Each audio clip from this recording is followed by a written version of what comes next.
नमस्कार दोस्तों, हमारे चैनल में आपका स्वागत है। आज हम एक ऐसे विषय लेकर के आए हैं इस वीडियो के टॉपिक पे जो दिलचस्प और डरावना दोनों हैं। इसका टॉपिक है ब्रेन ईटिंग अमीबा। ये सूक्ष्म जीवाणु होते हैं, माइक्रो ऑर्गेनिज्म, जिन्हें वैज्ञानिक रूप से निग्लेरिया फाउलरी कहा जाता है। बहुत ज़्यादा भय और जिज्ञासा का टॉपिक है ये। इस वीडियो में हम उनके इतिहास, जीव विज्ञान और लक्षण और उपचार विकल्प, साथ में क्या रोकथाम है उसको आप फॉलो कर सकते हैं, उसके तरीके और वास्तविक जीवन के कुछ रियली फैक्ट्स के बारे में जानेंगे। तो आइए चलते हैं, इसके बारे में बात करते हैं। इसके लिए इस वीडियो को आप एंड तक ज़रूर देखें। तो ब्रेन ईटिंग अमीबिया, जिन्हें कि निग्लेरिया फाउलरी कहा जाता है, एक सिंगल माइक्रो ऑर्गेनिज्म वाले जीवाणु हैं जो गर्म मीठे पानी के एनवायरनमेंट में पाए जाते हैं, जैसे कि झीलें हो गई, नदियाँ और गर्म झरने। ये 25 डिग्री सेल्सियस से 46 डिग्री सेल्सियस के तापमान के बीच पनपते हैं। हालांकि जो कंटामिनेशन होता है, संक्रमण होता है, वो काफ़ी रेयर है, दुर्लभ है। वे लगभग, लेकिन जब भी होता है हमेशा घातक होते हैं। तो निग्लेरिया फाउलरी का जो इतिहास है, अगर हम इसकी हिस्ट्री की बात करें कि कब ये सबसे पहले देखा गया था, तो इसका इतिहास 1960 के दशक में शुरू होता है, जब इसको पहली बार अमेरिका में इसके बारे में पता चला था।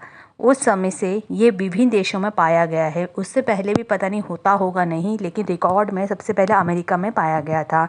फिर तो धीरे धीरे करके अलग अलग देशों में जब ये पाया गया तो उसके बारे में इंफॉर्मेशन फैलती गई, लेकिन संक्रमण की घटनाएं उस समय से भी बहुत ही दुर्लभ है। हालांकि हर बार जब भी ये संक्रमण होता है, इन्फेक्शन फैलता है, तो ये काफ़ी ज़्यादा टेंशन का टॉपिक बन जाता है, बहुत ही व्यापक चिंता का विषय बन जाता है। निग्लेरिया फाउलरी के जीव विज्ञान को समझना बहुत ज़्यादा महत्वपूर्ण है कि इसकी लाइफ साइकिल प्रोसेस होती कैसे है। तो ये अमीबा 3 रूपों में होता है: ट्रोफोजोइट, फ्लैगेलेट और सिस्ट। ट्रोफोजोइट रूप सबसे ज़्यादा खतरनाक होता है, क्योंकि ये वाला जो रूप होता है ये सीधा जो मानव मस्तिष्क है उसके अंदर जाके ये हमला करता है। और निग्लेरिया फाउलरी का जीवन चक्र गर्म पानी में शुरू होता है, जहाँ ये ट्रोफोजोइट रूप में एक्टिव होता है और जो पोषक तत्व होते हैं उसकी खोज करता है। और जब इसको अपनी प्रतिकूल परिस्थितियाँ मिल जाती है तो ये सिस्ट में कन्वर्ट हो जाता है, जो इसके अस्तित्व को बनाए रखने में मदद करता है, यानी कि इसको ख़त्म नहीं होने देता, ये इसको और ज़्यादा स्ट्रॉन्ग बना देता है। और जब पानी का तापमान और बाकी जो भी इसको परिस्थितियाँ चाहिए, जो भी इसको कंडीशन चाहिए फलने फूलने के लिए, इसके अनुकूल होती हैं, तो फिर ये फिर से ट्रोफोजोइट में बदल जाता है। तो ये इसकी लाइफ साइकिल प्रोसेस इस तरह से होती है। जब ये अमीबा ह्यूमन नोज़ के माध्यम से शरीर में प्रवेश करता है तो ये घ्राण तंत्रिका के माध्यम से सीधा मस्तिष्क तक पहुंचता है। मस्तिष्क में जब ये पहुंचता है तो वहाँ के जो ऊतक होते हैं उनको नष्ट करना शुरू कर देता है। धीरे धीरे मस्तिष्क पर असर करता है, उसको ख़त्म करने की कोशिश करता है। जो उसके हेल्दी सेल्स होते हैं उसको भी खा जाता है। इस स्थिति को प्राइमरी अमेबिक मैग्नोएन्सेफलाइटिस यानी कि पाम कहा जाता है, PAM।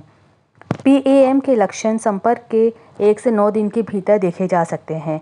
और जब किसी को ये होता है तो उसको बहुत ज़्यादा सिर में दर्द होता है, बुखार आ सकता है, वॉमिटिंग हो सकती है, गर्दन में जकड़न या अकड़न सी होती है, कई बार दौरे भी आ सकते हैं, और फिर कई बार इसमें भ्रम की स्थिति भी शामिल हो सकती है। इंसान को पता नहीं लगता कि चल क्या रहा है, क्योंकि उसका ब्रेन बहुत ज़्यादा इफेक्टेड हो चुका होता है।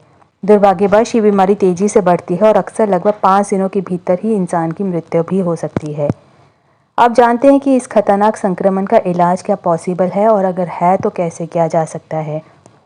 पैम का इलाज बहुत ज़्यादा चैलेंजिंग होता है, क्योंकि बहुत तेज़ी से बढ़ता है और शुरू में लोग इसको इग्नोर कर देते हैं, सोचते हैं कि चलो सिंपल हेडेक है, कुछ भी नहीं है। और लेकिन जब तक इसके बारे में पता लगता है, मस्तिष्क को काफ़ी ज़्यादा गंभीर नुकसान पहुंच चुका होता है। इसके उपचार में आमतौर पर एंटी अमीबिक दवाओं का इस्तेमाल किया जाता है। इनमें से कुछ खास दवाएं होती हैं, जैसे कि एम्फोटेरेसिन बी, मिल्टेफॉसिन एंड फ्लुकोनाजोल और कई अन्य एंटीबायोटिक्स होती हैं। हालांकि अगर समय पर निदान हो जाए, तुरंत उपचार हो जाए, तो भी चांसेस है कि पेशेंट को बचाया जा सके, लेकिन इसके लिए उपचार होना सही टाइम पे बहुत ज़रूरी है। चलिए थोड़ा सा बात करते हैं कि कैसे हम इस संक्रमण से बच सकते हैं। तो इसके लिए कुछ इम्पॉर्टेंट टिप्स होते हैं जिनको फॉलो करना होता है, जैसे कि विशेष रूप से गर्मियों के महीनों में जब भी पानी का तापमान अधिक होता है उस समय इसके संक्रमण की चांसेस ज़्यादा होते हैं। गर्म मीठे पानी में तैरने से बचें, इसलिए इस समय अगर गर्मियों का मौसम है तो मीठे पानी में ना जाएं। यदि आप गर्म मीठे पानी में तैरते हैं तो नाक में आप क्लिप का उपयोग कर लें ताकि पानी आपके नाक के थ्रू अंदर प्रवेश ना करे। गर्म मीठे पानी के जो उथले हुए क्षेत्र होते हैं उनमें गतिविधियों से बचें, तलछट को हिलाने से बचें और कोशिश करें ऐसी गतिविधियां ना करें जो तलछट को हिला सकती हैं, क्योंकि उससे अमीबा पानी में आ सकता है। तो इसीलिए ज़रूरी है कि अगर आप गर्म इलाकों में जा रहे हैं, गर्म मौसम में हैं, तो पानी से बचें। जबकि ब्रेन ईटिंग अमीबा का विचार आपको भय कर सकता है, आपको, क्योंकि कई लोगों को इसके बारे में नहीं पता होता है कि क्या क्या प्रिकॉशंस लेनी है। याद रखें कि संक्रमण अत्यंत दुर्लभ है। कुछ सरल सावधानियां बरत करके आप अपने जोखिम को काफ़ी हद तक कम कर सकते हैं। इसलिए आपको इसके लिए सुरक्षित रहना है और इसकी जानकारी इकट्ठी करते रहना है। जागरूक होना ही सबसे बड़ा इसका क्योर है।